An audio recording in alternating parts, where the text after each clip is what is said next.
Lamine était un garçon de 14 ans, doté d'une intelligence exceptionnelle. Tandis que ses camarades luttaient encore avec les bases de l'algèbre, lui, à seulement 14 ans, était déjà en classe de terminale explorant avec aisance les concepts complexes de mathématiques et de physique. Ses professeurs étaient émerveillés par son esprit vif et sa capacité à saisir des sujets que même certains adultes trouvaient difficiles. Cet enfant est un génie, disait-il souvent, convaincu, car Lamine était promis à un avenir brillant. Son rêve était clair depuis longtemps. Il voulait devenir médecin, pas un médecin ordinaire, mais un neurochirurgien de renommée internationale. Il passait des heures à étudier des livres de médecine, regardant des documentaires sur les grandes avancées médicales, se voyant déjà dans un futur où il sauverait des vies et ferait avancer la science. Lamine était l'enfant unique de Monsieur et Madame Konaté, un couple très respecté dans la ville de Draïkoumé.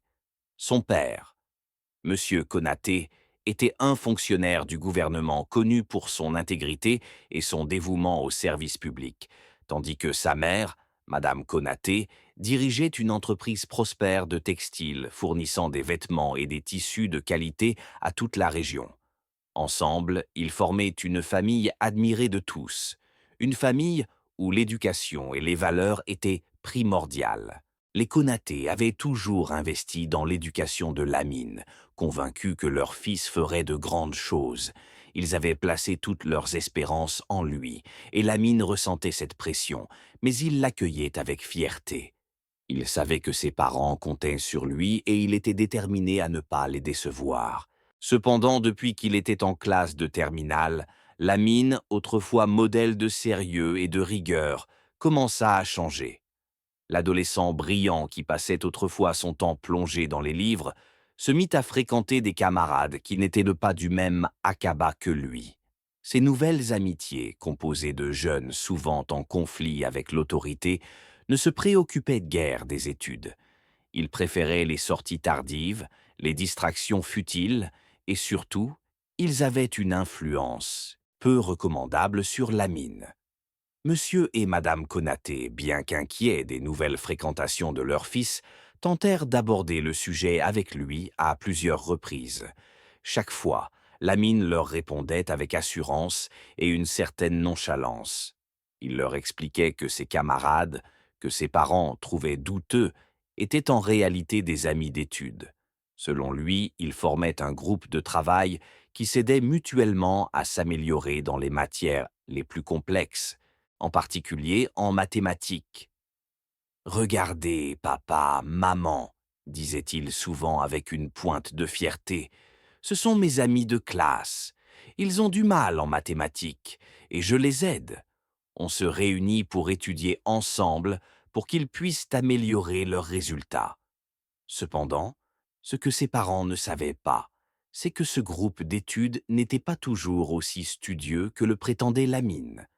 Les sessions de travail se transformaient souvent en prétexte pour se retrouver, discuter d'autres sujets que les mathématiques et même se laisser entraîner dans des activités qui n'avaient rien à voir avec les études de Lamine, toujours persuadé de pouvoir gérer les choses.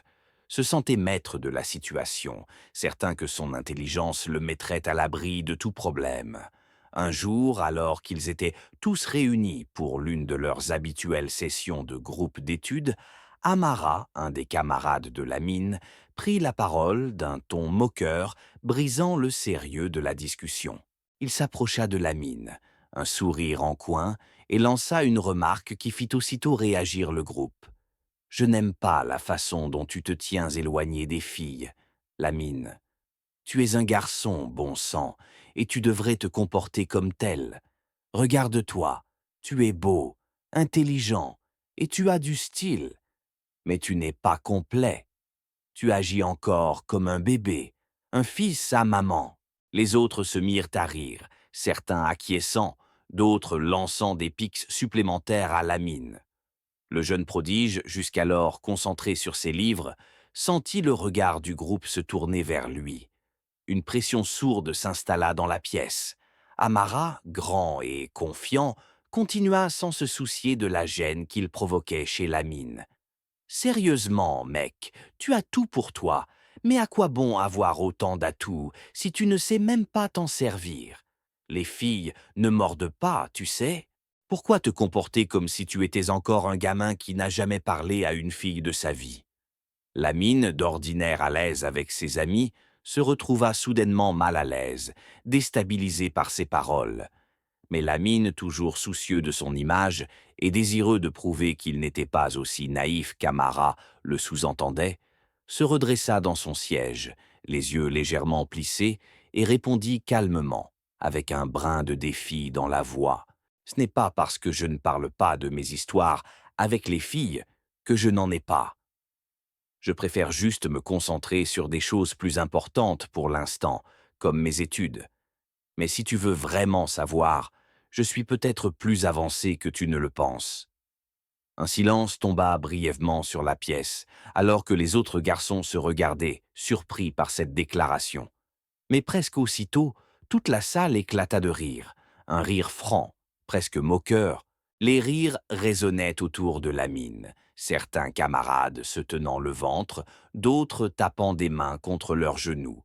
Amara se redressa après un moment, essuyant une larme au coin de l'œil, et reprit.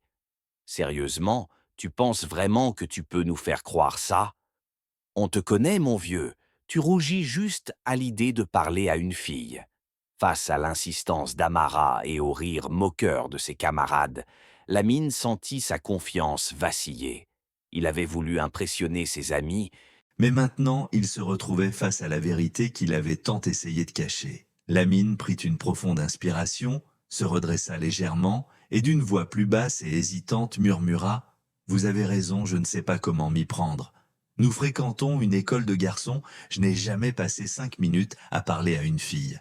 Et puis, mes parents me répètent toujours que ce n'est pas encore le moment. » Amara, agacé par l'hésitation de Lamine, fronça les sourcils et répliqua avec une pointe de mépris. « Tu vois, c'est pour ça que je dis que tu agis comme un fils à papa. Toujours à écouter ce que tes parents disent. Tu finiras le lycée et tu continueras à dire « mes parents, ils ne sauront rien. » Fais ça discrètement et profite de la vie comme tous les jeunes. Les mots d'Amara résonnèrent dans l'esprit de Lamine, qui se sentit soudainement enivré par la pression du groupe et la peur de passer pour un faible ou un naïf. Il leva les yeux vers Amara et presque en défi déclara « Ça suffit, j'ai compris. Je vais trouver une fille, si ça peut vous faire plaisir. » Voyant qu'il avait enfin brisé les réticences de Lamine, Amara laissa échapper un rire moqueur. « Tu crois vraiment que je vais te laisser te ridiculiser ?» répondit-il avec un sourire narquois. « Je vais te donner quelques conseils avant. On ne va pas te laisser faire n'importe quoi. » S'approchant un peu plus près de Lamine, Amara adopta un ton plus confidentiel, comme s'il s'apprêtait à dévoiler un secret précieux. « J'organise une petite fête demain soir chez moi. Mes parents sont absents et ma copine sera là avec une amie. La fête débutera à 21h. Ce que tu dois faire, c'est trouver un moyen de venir sans que tes parents ne le sachent. » Lamine sentit son cœur battre plus fort dans sa poitrine. L'idée de se retrouver dans une situation aussi nouvelle et inconnue l'angoissait, mais la pression d'Amara et la peur de perdre sa crédibilité l'avaient tenu en échec. Il murmura presque pour lui-même « Que Dieu m'aide !» Le crépuscule était tombé lorsque Lamine rentra chez lui, l'esprit encore embrouillé par les événements de la journée. Chaque pas qui le rapprochait de la maison semblait alourdir son cœur. En entrant dans la maison, Lamine fut immédiatement accueilli par son père. Monsieur Konaté, qui se tenait dans le salon, une expression grave sur le visage. « Lamine, regarde-moi, dit-il d'une voix douce mais ferme. » Lamine, surpris par le ton de son père, sentit une vague de culpabilité monter en lui. Incapable de soutenir son regard, il baissa les yeux, fixant le sol comme s'il espérait y trouver une échappatoire. Mais Monsieur Konaté, observant la posture de son fils, esquissa un sourire ironique, à la fois compréhensif et inquiet. « Mon fils, reprit-il calmement, je ne suis pas devenu ton père par hasard. J'ai traversé de nombreuses étapes dans ma vie et crois-moi, je reconnais les signes. Je sais que quelque chose te tracasse. » Ces paroles résonnèrent dans l'esprit de Lamine comme un écho de ses propres inquiétudes. Il sentit son estomac se nouer et l'envie de tout confesser commença à grandir en lui. Mais la peur du jugement le retenait. Monsieur Konaté, voyant l'hésitation dans les yeux de son fils, fit un pas en avant et posa une main rassurante sur son épaule. Lamine, tu es notre seul enfant. Ta mère et moi avons toujours été honnêtes avec toi. Nous ne te mentirons jamais et nous n'attendons pas moins de toi. Si tu fais quelque chose de contraire à nos valeurs, parle-nous-en. Nous ne sommes pas là pour te juger, mais pour t'aider. Chaque mot prononcé par son père poussait Lamine un peu plus près de la vérité qu'il n'était pas prêt à révéler. Alors, dans un élan de panique, il choisit la voie la plus facile, le déni. Il releva la tête, tentant de masquer son trouble par un sourire forcé. Papa, je te promets, il n'y a rien. Je suis juste fatigué à cause des cours. C'est tout. Monsieur Konaté hocha lentement la tête, les yeux plissés par la réflexion. Lamine, je te crois pour cette fois, répondit-il finalement, même s'il restait un soupçon d'incertitude dans sa voix. Mais souviens-toi, mon fils, tu peux toujours venir nous parler quoi qu'il arrive. Lamine, tourmenté par un mélange de culpabilité et d'incertitude, monta lentement les escaliers menant à sa chambre. Chaque marche résonnait lourdement comme un écho de ses pensées agitées. Une fois dans sa chambre, il se changea rapidement, mais au lieu de se glisser sous les couvertures pour trouver le sommeil, il resta assis sur son lit, le dos droit, les mains crispées sur ses genoux. Ses pensées tourbillonnaient dans sa tête comme une tempête. « Mon père sait-il quelque chose ?» se demanda-t-il, repensant aux paroles de Monsieur Konaté. « Cet homme parle en parabole, mais ses mots sont si clairs pour moi. Est-il au courant de ce que je vais faire? Vais-je regretter ça ?» Ces questions se répétaient sans cesse dans son esprit. Qui refusait de le quitter. Lamine baissa les yeux, fixant ses pieds nus sur le sol froid de sa chambre.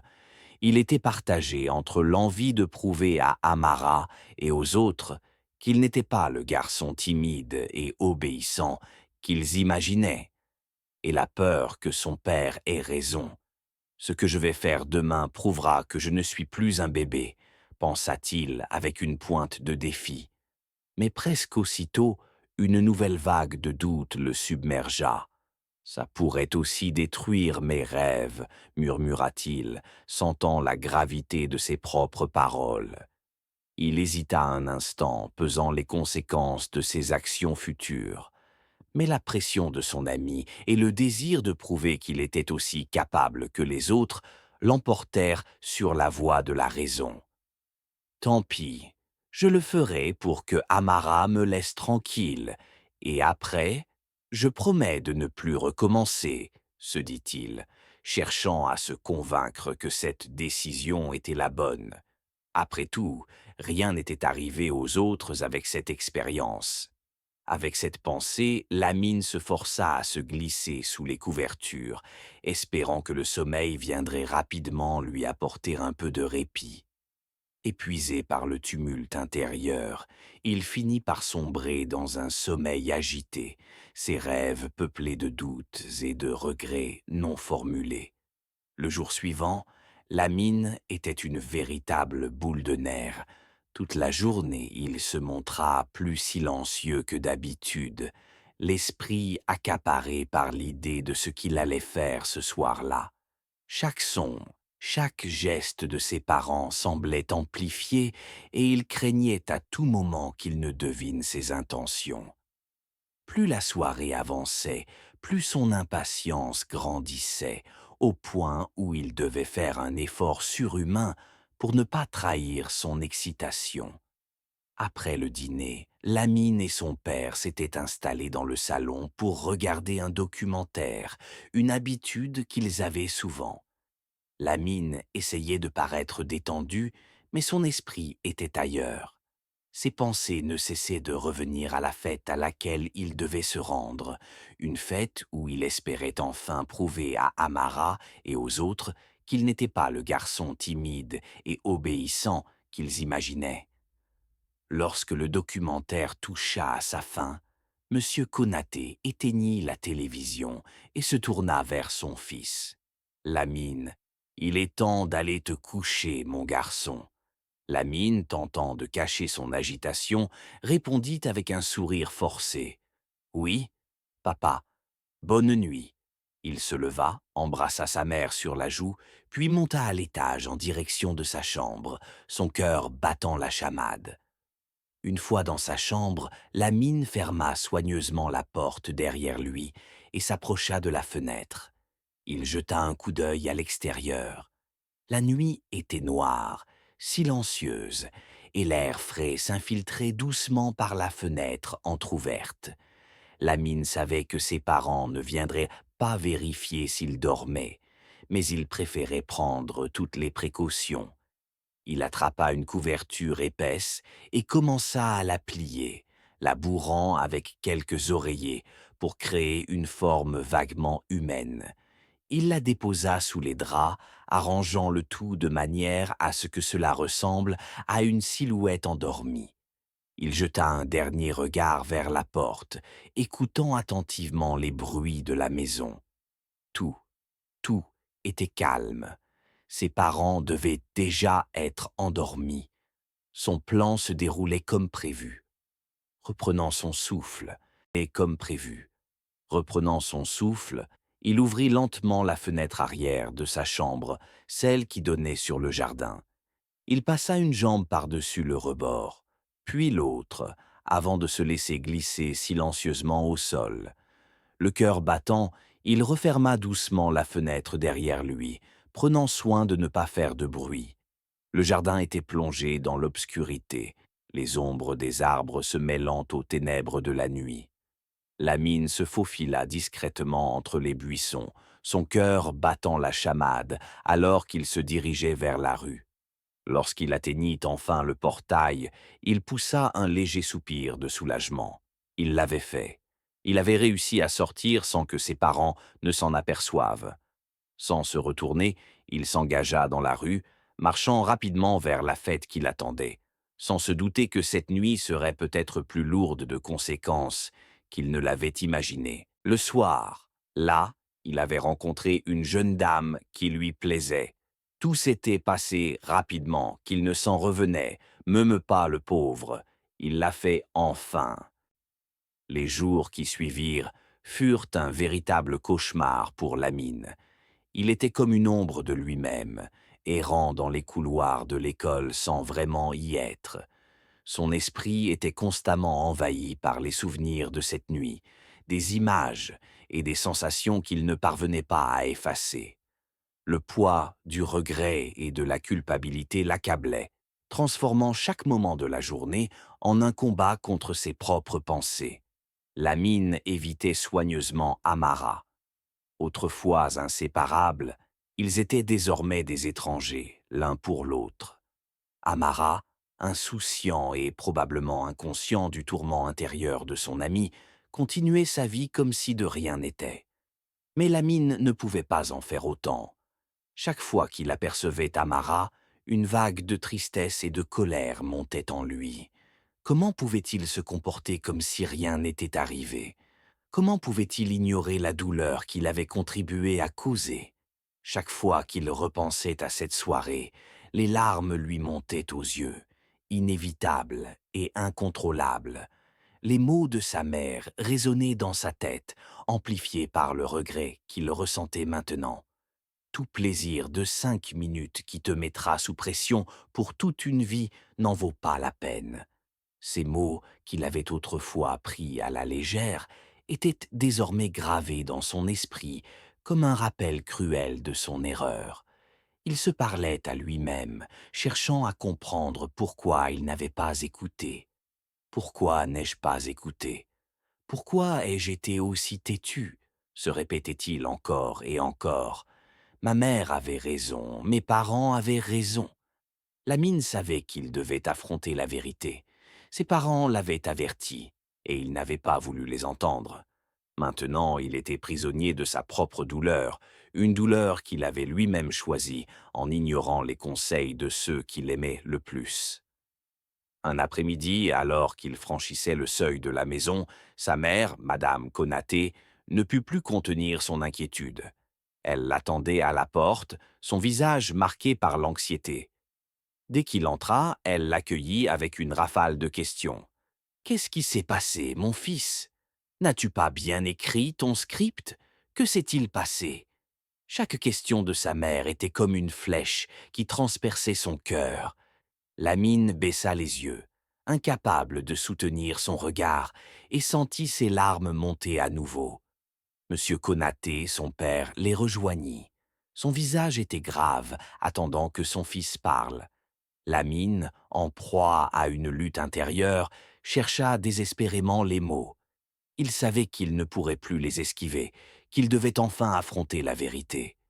D'une voix tremblante, il murmura « Maman, rien de tout ce que tu as dit n'est arrivé. Ce que j'ai fait est bien pire. J'ai déçu papa, toi et moi-même. Je suis tellement désolé.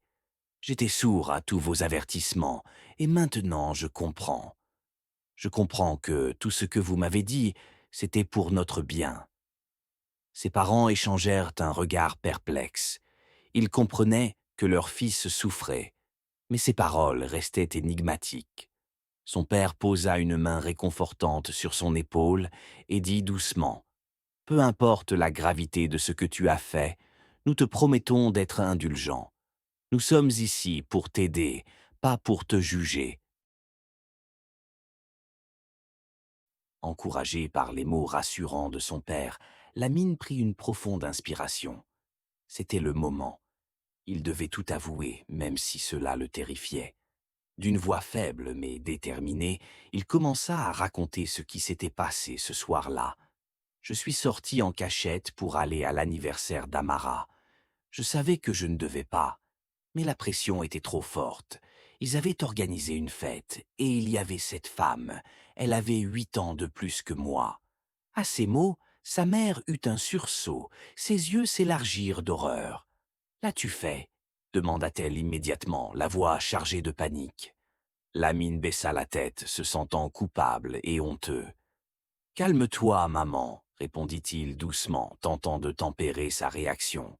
« Oui, je l'ai fait. Ils ont amené une femme plus âgée. Je n'aurais jamais dû y aller. » Madame Konaté porta la main à sa bouche, bouleversée par les paroles de son fils. Son cœur se serra à l'idée de ce qu'il avait vécu. Elle était à la fois triste et inquiète pour lui, et une profonde tristesse l'envahit. Monsieur Konaté, quant à lui, resta silencieux pendant de longues minutes. Il regardait son fils, mesurant l'ampleur de ce qu'il venait d'apprendre. Ses yeux trahissaient une immense déception, mais aussi une compréhension silencieuse de la douleur de son fils. Après ce qui parut être une éternité, il prit la parole, sa voix empreinte de sagesse et de gravité. « Peu importe à quel point tu te penses sage en tant qu'enfant, la sagesse de tes parents est toujours nécessaire dans ton parcours de vie. Si tu nous avais écoutés, nous ne serions pas ici en train d'avoir cette discussion. » Il marqua une pause, laissant ces mots résonner dans l'air. Beaucoup des ennuis dans lesquels vous, les jeunes, vous retrouvez aujourd'hui auraient pu être totalement évités si seulement vous aviez écouté. Nous avons fait de notre mieux en tant que parents pour te guider, pour te protéger, mais tu as laissé la pression des autres l'emporter. Et maintenant, tu en payes le prix. Il n'y a absolument rien que nous puissions faire d'autre que d'espérer que les événements de ce jour-là ne rattrapent pas et ne gâchent pas toute ta vie. Les mots de son père résonnaient dans l'esprit de Lamine, comme un écho inéluctable. Alors qu'il se noyait dans ses larmes et son désespoir, une main ferme se posa sur son épaule. C'était celle de son père, dont la voix, empreinte de sagesse et de gravité, poursuivit son discours. « Ce qui est fait est fait. Lamine, tu ne peux pas revenir en arrière, et aucune quantité de larmes ou de regrets ne changera cela. La vie est pleine d'erreurs, et celles-ci, bien que douloureuses, sont souvent les meilleures leçons. Tu dois maintenant accepter ce qui est arrivé et apprendre de cette expérience. » Son père continua. « Il n'est pas question pour toi de t'appesantir sur cette erreur. L'autocompassion ne te mènera nulle part, et l'autoflagellation ne te servira pas. La vraie force réside dans ta capacité à te relever, à tirer des leçons de tes choix et à continuer d'avancer. Ce que tu as fait te servira de rappel, non pas pour te punir, mais pour te guider vers de meilleures décisions à l'avenir. » Quelques semaines après la révélation de Lamine à ses parents, celui-ci, déterminé à ne plus se laisser entraîner dans des conseils douteux, se concentra désormais entièrement sur ses études. Un soir, alors qu'il se trouvait chez les Konaté, on frappa à la porte. Lamine ouvrit et fut surpris de voir Amara et Ivana, la jeune femme de 22 ans qu'il avait rencontrée à la fête. « Que faites-vous ici » demanda-t-il, visiblement choqué. Ivana répondit « Je suis ici pour vous informer. » Lamine l'interrompit immédiatement. « Je vous prie de quitter ma maison. Je n'ai rien à voir avec vous, ni avec Amara. » Ivana, visiblement agacée, s'écria « Je ne crois pas à ce que tu dis. » Cela incita Madame Konaté, qui se trouvait à la porte, à demander qu'il soit invité à entrer.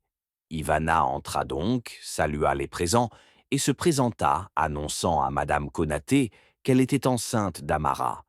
Madame Konaté, consternée, demanda alors « C'est vous qui avez eu une relation avec mon fils ?» Ivana répliqua « Je n'ai pas forcé votre fils. Il était informé depuis la veille de ce qui allait se passer ce soir-là. Mais lui et son ami sont venus préparer. Comment aurais-je pu le forcer? Je suis simplement venu vous annoncer cette grossesse. » En entendant cela, Madame Konaté s'évanouit, tandis que Monsieur Konaté restait stoïque, l'air grave. Lamine se sentait complètement perdue, ne sachant comment réagir face à tout cela. Madame Konaté se redressa lentement, les larmes aux yeux, et s'adressa à son fils d'une voix brisée par la douleur. « Lamine, comment as-tu pu en arriver là? Comment as-tu pu laisser cette situation dégénérer ainsi ?» dit-elle en pleurant. Elle se tourna vers Ivana, mais ses mots étaient destinés à Lamine. « Nous avons toujours tout fait pour toi, et voilà où tu en es. » Monsieur Konaté, quant à lui, resta silencieux un moment, la tête baissée, le regard pensif. Il se leva lentement, faisant face à Lamine et à Ivana. « Lamine, dit-il d'une voix grave, ce que tu as fait, ce n'est pas simplement une erreur, c'est un choix. Et ce choix aura des conséquences, non seulement pour toi, mais pour toute la famille. » Il marqua une pause, fixant Ivana, dont le regard restait insistant. « Maintenant, tu as un enfant à assumer. Peu importe ce que tu as vécu, peu importe les pressions extérieures, il est temps pour toi de prendre tes responsabilités. » Ces mots résonnaient dans l'esprit de Lamine, comme une cloche qu'il ne pouvait ignorer. Madame Konaté s'approcha d'Ivana, son regard passait de la tristesse à la colère. « Je suis désolée, mais je ne peux pas accepter ça. Mon fils a fait une erreur, mais toi, tu viens dans notre maison comme ça, et tu nous annonces ça? Tu as ruiné la confiance que nous t'accordions. » Ces mots étaient comme des coups de poignard. Ivana sembla moins affectée par cette colère. « Je suis ici pour vous informer de la situation, rien de plus, » répondit-elle froidement. « Je ne cherche pas à être un problème pour vous. Je vais juste faire ma vie, mais vous devrez prendre vos décisions à ce sujet. » Elle se tourna vers Amara, qui avait gardé un silence pesant depuis son arrivée. Amara n'osait pas regarder Lamine dans les yeux. Il savait que sa conduite avait joué un rôle majeur dans ce qui venait de se passer. Mais il semblait aussi se sentir indifférent, comme si tout cela n'était qu'un jeu. Lamine, les yeux rouges de larmes et les mains tremblantes, regarda sa mère et son père. Il savait qu'il ne pouvait plus fuir. Les mots d'Amara et d'Ivana le hantaient. Son père et sa mère l'avaient de toujours guidé dans la bonne direction, mais il les avait ignorés. Et maintenant, il devait vivre avec les conséquences de ses actes. Il tourna son regard vers Ivana, puis se tourna vers Amara, et d'une voix faible, il murmura « Vous m'avez fait perdre tout ce que j'avais. Je n'aurais jamais dû écouter vos conseils. Je regrette tout. » La scène était poignante. Lamine se sentait accablé par la culpabilité, en particulier en voyant les expressions déçues de ses parents.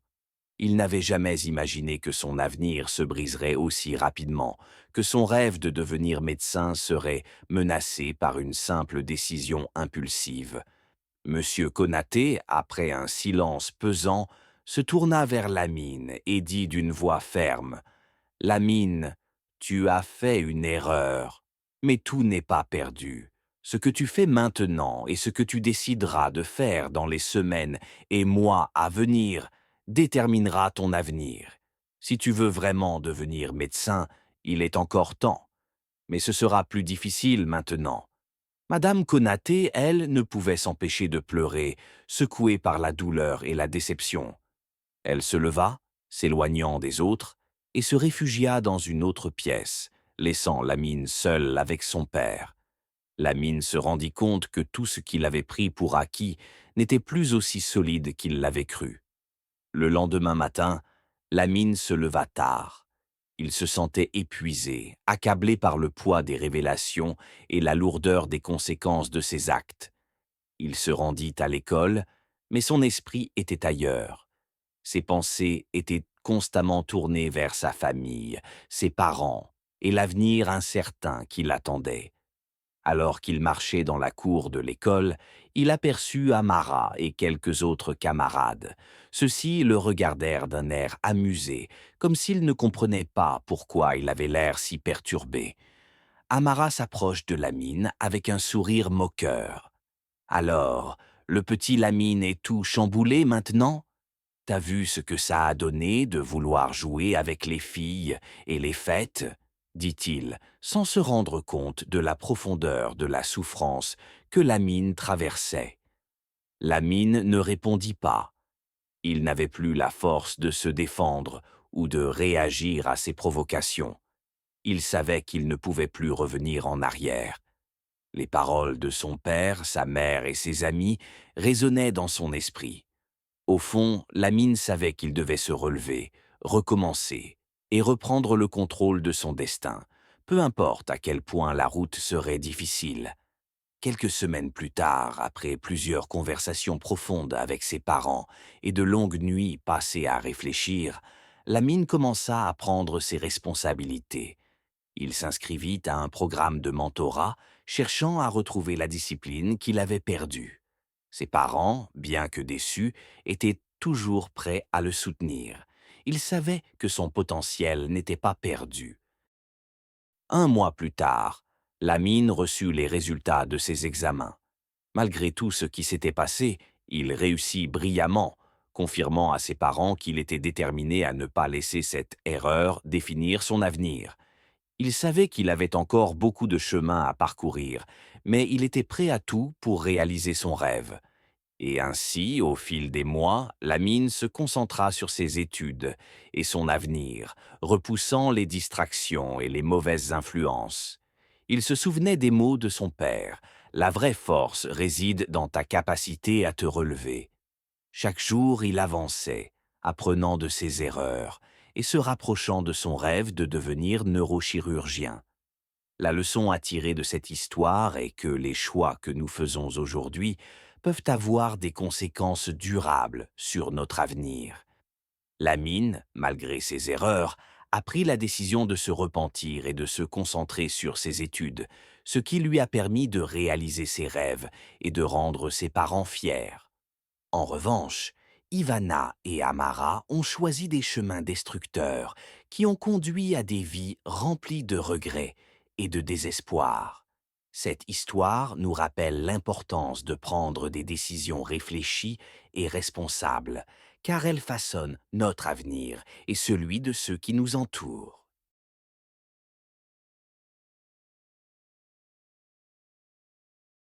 Merci d'avoir regardé la vidéo. Quelle leçon vous avez tiré de ça? Abonnez-vous à notre chaîne, likez, commentez et restez scotché pour les nouveaux épisodes. Merci.